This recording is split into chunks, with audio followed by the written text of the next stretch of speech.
right, thank you everyone for coming, and let me introduce myself. My name is Richard Topchi, and I'm a consultant. I'm Apple ecosystem developer, and I work at a company called Raketi Tiede, which means rocket science in Finnish. It's a Finnish company, and I've built multiple iOS apps and also create multiple very popular libraries. And for the past 2 years, I've been working on a project that is really involving C and C++ interoperability with Swift. So this is what I'm going to tell you about my experience. We are just going to scratch the surface to get you inspired and to show you what is possible in the C and C++ world with Swift. So there are my contact details. Feel free to take a screenshot, take a snapshot, and connect with me if you want to discuss something about this topic later on. And the slide deck will be available later today. Just take the QR code and it will be on my GitHub profile, or you can email me and I'll send you the slide deck and the video recording later on if you want to recap something. So let's get started.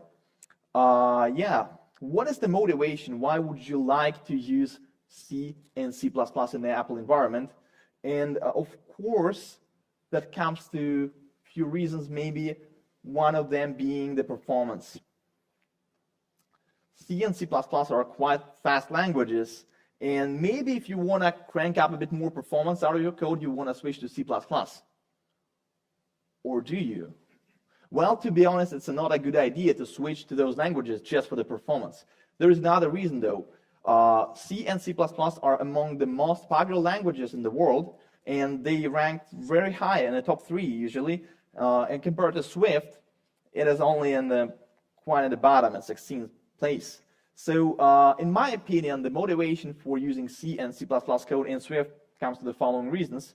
You share the code, data model, and tests across your multiple apps, not necessarily Apple only, and you do not sacrifice your performance, unlike with tools like JavaScript. And unlike with tools like JavaScript, you have native-like coding support and debugging support. So you can click on any variable in the debugger, and you can go from the Swift layer down to the C++ layer, and you will be able to see where it's coming from, what are the stack trace, and what's going on, what happened. Really helpful. So let's imagine an example like that. You have a file, and that file has some shared schema that is used by multiple clients, and there are maybe 3 clients: iOS, Windows, or iOS, macOS, and Android. And for sure, you need to have code for each of those platforms, and you need to make sure it works with your data schema, with your file. Otherwise, the clients won't be exchanging the files correctly or will crash and so forth. So, of course, that's not so good. And you can share a bit of code with Mac and iOS, and that has been a commonplace already. But still, you share something with 2 platforms, another one comes along, and you again stuck at the same place you've been before. And of course, to work with file systems, maybe you want some networking, you want to use some libraries and frameworks with those platforms. Your code base grows. And since you need to ensure seamless interoperability between all of those clients, imagine like a note-taking apps on different clients, or password management, or pretty much any collaboration tools, you have to write tests for each of those platforms in their platform-specific languages. Quite a lot of code. What if we try to share pretty much all of that? Because we are repeating ourselves quite a lot, and it is possible, although we can share the platform-related code like UI and some platform-specific logic. Still, if you share your domain logic, everything becomes quite simple. You have your domain logic, you have your domain logic-related libraries, and you have testing those code, and that is where C and C++ can help you with. So essentially reducing the amount of code you have to duplicate and ensuring the consistency and reliability of your code base across multiple clients. That's, in my opinion, the best use case. So I guess you got all excited about this. By the way, who in the audience already worked with C and C++ in Apple platforms? All right. Actually, quite a lot of hands, but I'm quite surprised not everybody is raising their hands, because really I think everyone has worked with those languages. You just don't notice that. Let's take a look at a few C-only frameworks and a few catches, few specific traits that how we can understand why they are actually C-only frameworks. We start with the Keychain. Who worked with the Keychain, by the way? Way more hands, by the way, almost everyone, of course. And as you can see, there is quite a long query, and the result is there as well. And you use some dictionaries or strange types to make those calls. You cannot use just a normal struct or class to pass the configuration. That's how I understand it. It's actually a C library. And if you look at the method call, it's actually some sort of verb, and it's a function. It's not like you're calling it in a class. So it's a procedural programming language, and instead of the return type, you have instead of return type, you have just a number or something, and you pass it as you pass the value. You get the value back as the pointer to something, to some value which you read later on. So you see, you take just a number, error code as the return type, but you get values some other way. Endpoint Security also a C-only framework, and again, we create a client, and we also include that client variable, client pointer to client, into our method call. That's how we again understand it's a C-only framework. And again, we get just the result code. We don't get the actual return value as we would do in Swift. And there are only actually quite a lot of frameworks which are C only. And Core Audio, Core Text, and libdispatch probably are used by a lot of developers. So, and all of them work with Swift seamlessly. So you don't even notice that you use a C only library. So, but to be honest, this is not the only way to work with C. And there are actually a few types. Mainly what we've seen right now is the C interop. But then there is the Objective C++, and with the new thing coming up just in Xcode 15 is C++ Interop, where you can call the same way C++ classes and methods. And in my opinion, in my experience, the C interop is the most stable, mainly, I guess, because you don't have to pay much attention to memory management. It's all manual, so there is less chances to have an error or problem for the compiler and the runtime. But it requires the most work, to be honest. And Apple uses C interop a lot. So how do we start using the C and C++ code? What are the steps? In order to get your code compiled for your Apple product, for your Apple app, you have to have 3 steps. So you check out the dependency, you check out the code in some way, you compile the sources, and then you link it with your binary.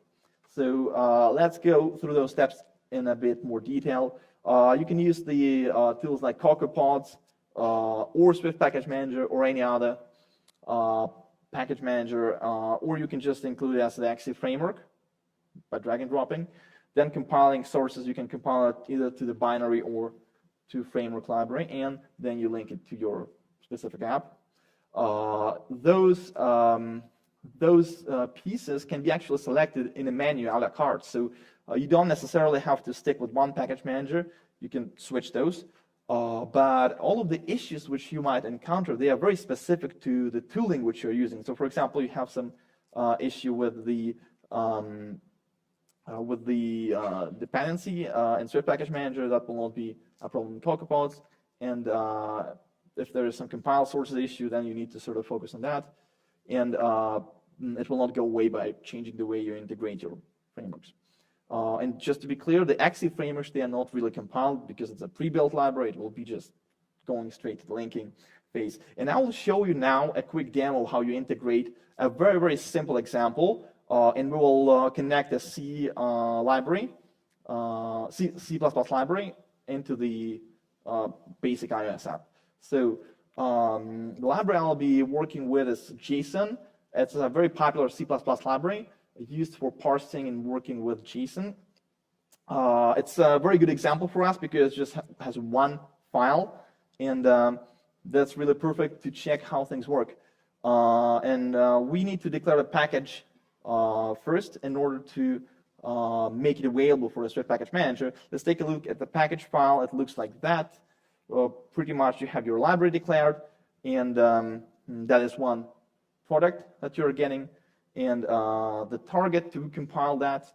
And we exclude some files so we don't get any warnings that are not really necessary, because C++ is a cross-platform framework, so we have a lot of different files that are not relevant to us. And as I mentioned, it's a header-only target, so it doesn't have anything to compile, only header to embed. So we don't have any sources. There is nothing, just the public header path, so that we can later on find and link with those with this header. And we can specify the C++ language version there as well. Now it's C++ 11. You can specify a different version if it's applicable to your library. So let's get to the Xcode and see how it goes. So here I have the Xcode, and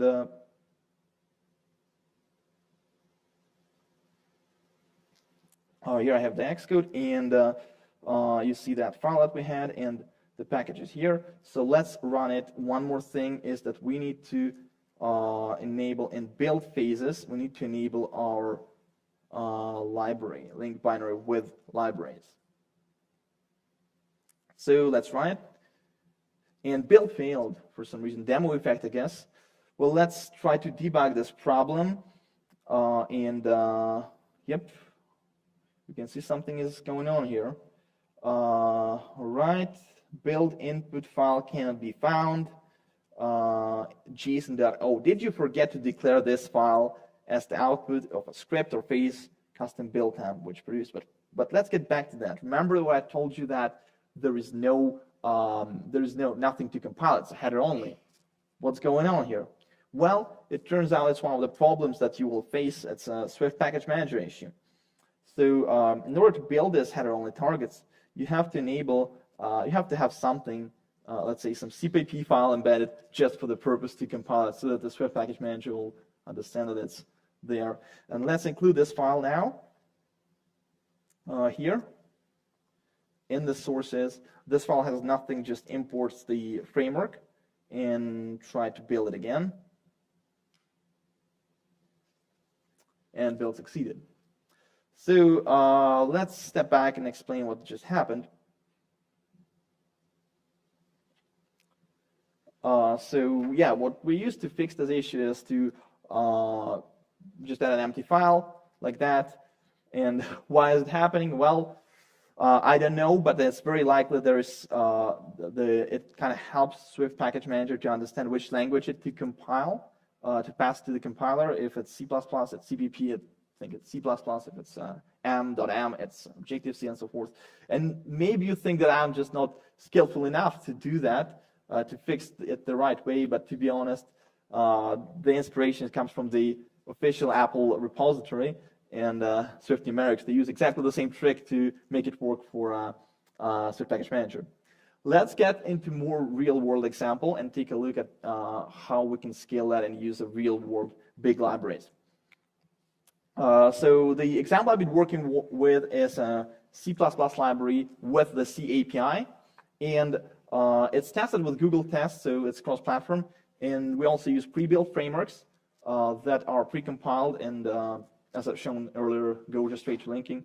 But outside to the developer, it looks just a normal Swift library, so there's not much complexity involved when developers work with it. So let's take a look at the architecture. We have the core, obviously, and we have a few dependencies. For example, header-only library that I've just shown, like a JSON library I've shown before, and maybe some C++ library and pre-built frameworks.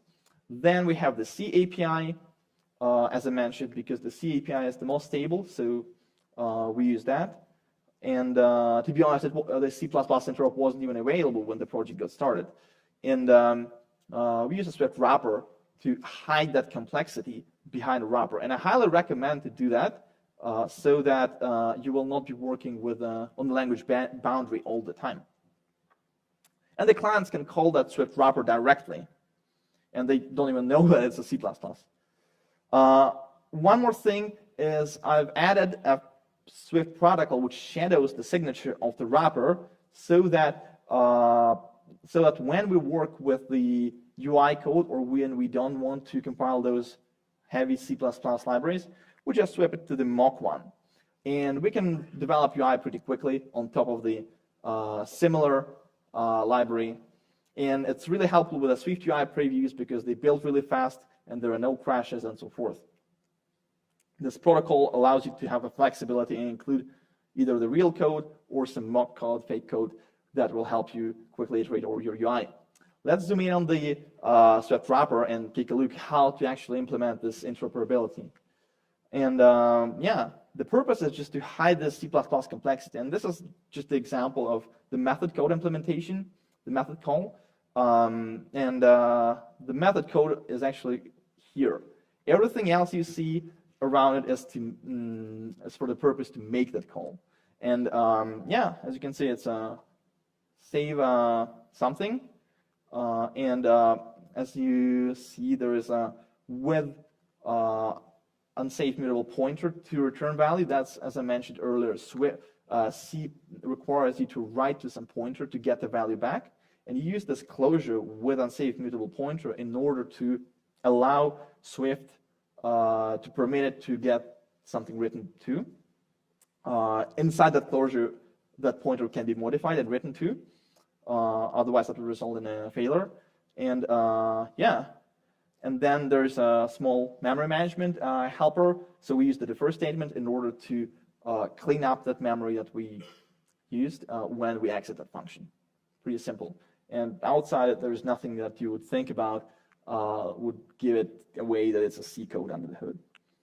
Now let's go to the more difficult example, which is combined in asynchronous code. You can call Swift, from Swift, you can call C code, and you can get the result back asynchronously. So you need to use convention C, calling convention, and that limits your function signature and what you can do in your Swift methods quite a lot. But let's get more detailed into it. So this is an example of callback, how it works.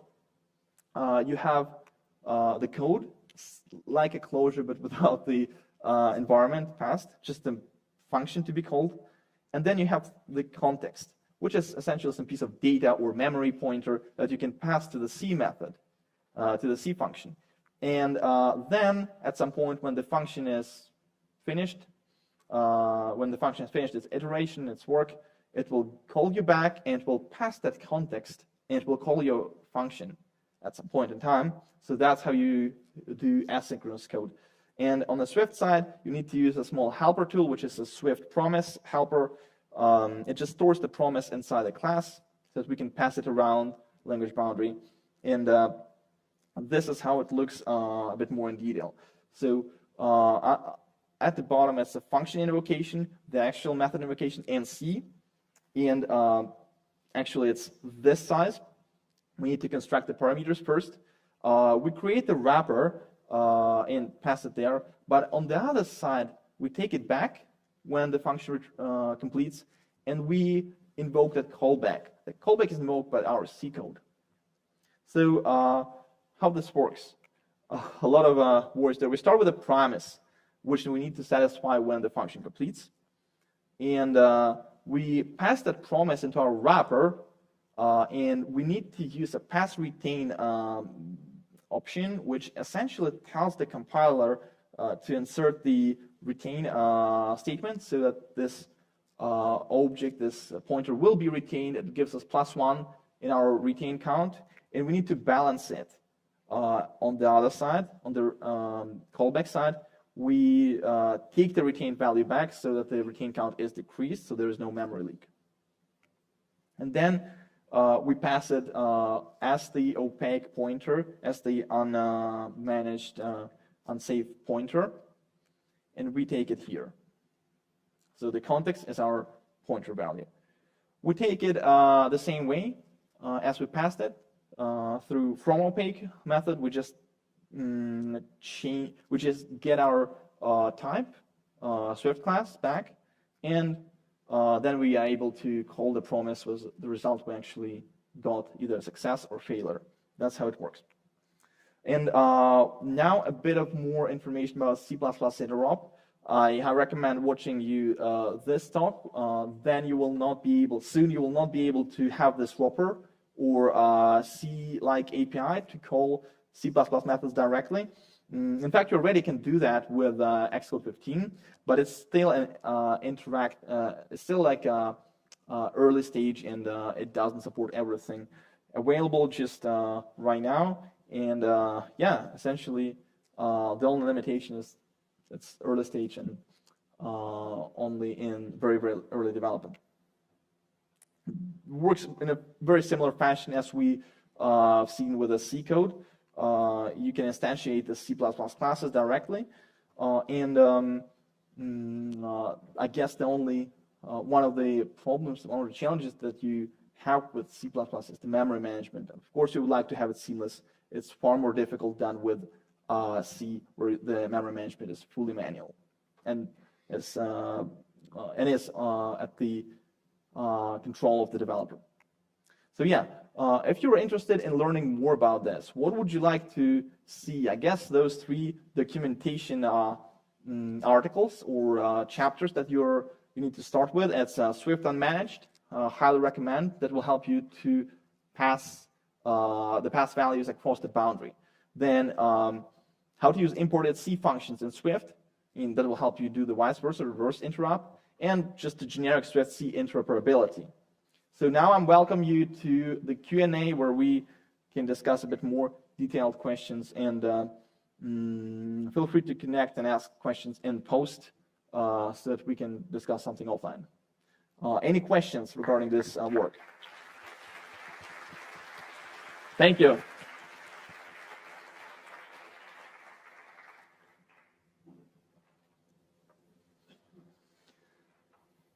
Hi. Yeah, this is work. All right. Thank you for the talk. I felt young again and with the pain from back then with managing memory. So now I know why I use Swift. But I actually have a real question, which is like you mentioned integrating an external library. Yep. And you gave the example of JSON. So I think in this case we can probably use the thing we have in Swift. So do you have a good example of a library which would be only on the C++ or C world that you would have used in a real use case, which is not available as a Swift package? It's not available as a Swift package. Yeah, I think what you really want to ask is if it's not available as the C code, right? No, if like, because I don't care about Windows or Android, right? So that left aside, there might be libraries, like before we had Swift chart, for example, we needed to use an external library, Swift UI chart, sorry. But there might be something out there which is a very, like, I don't know, mathematical whatever library or something which is not available like on as easy as a Swift package, and then I would have to import a C++ file or something like that. That you came across, like in your experience of having to use this integration? It's still like a tricky question, because if you have so yeah, just to clarify, if it's C++ code, some C++ library, it's very likely that it doesn't have the package Swift, and you have to write it yourself. Like 90%, they don't have it. In fact, I've made my pull request to this JSON library, which is 20,000 stars, and it got declined because the maintainer didn't want to add one more package manager file. So yeah, that's one thing. Most of the C++ code, you will have to write that package manifest yourself. But now, is there anything you don't have in a Swift environment already? Well, to be honest, I don't know. If we remember the John Sandels talk, that Swift is quite a powerful language and there's a lot of language features already, there is no reason to use a lot of C++ stuff. And I wouldn't go that route simply because it's just unnecessary complexity if you do not have the sharing or if you do not have the existing code. So usually, in my opinion, if it's when you want to bring your existing code. Yeah, and what is existing code is basically some niche C libraries, C++ libraries, something that is already being used, like maybe something with NTP related URL parsing something, you can use those libraries already. You can just add the package Swift and use them in Swift. So I actually used those libraries, and the main reason was not because they're some sort of really good ones or phenomenal, but simply because we can share them across the platforms, same behavior, and it's already working, the code is already written. So that's sort of the main driver behind why do you want or you don't want to use this technology. Thank you.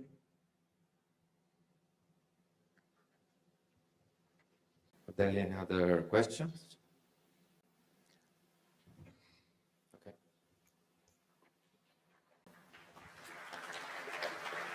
Okay.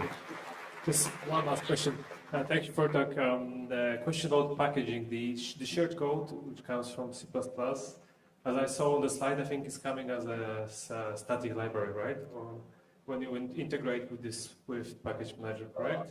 Yeah, that's true. So the question, because I think it's like a fat library, right? It requires all the slices for all the architectures, right? So does not affect your app size overall when you have to include all these slices. And what about the iOS simulator? Because normally you have to include this to the static library in order to compile, right? So you have to exclude this on the runtime. What's the approach there on your side? Right.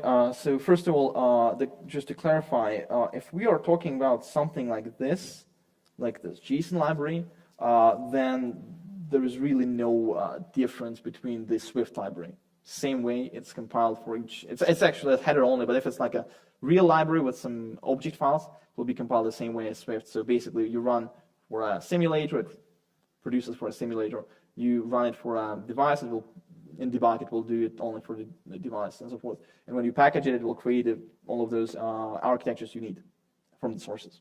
Most of the libraries we use from the sources. When it comes to using the so-called active frameworks, which are shown here,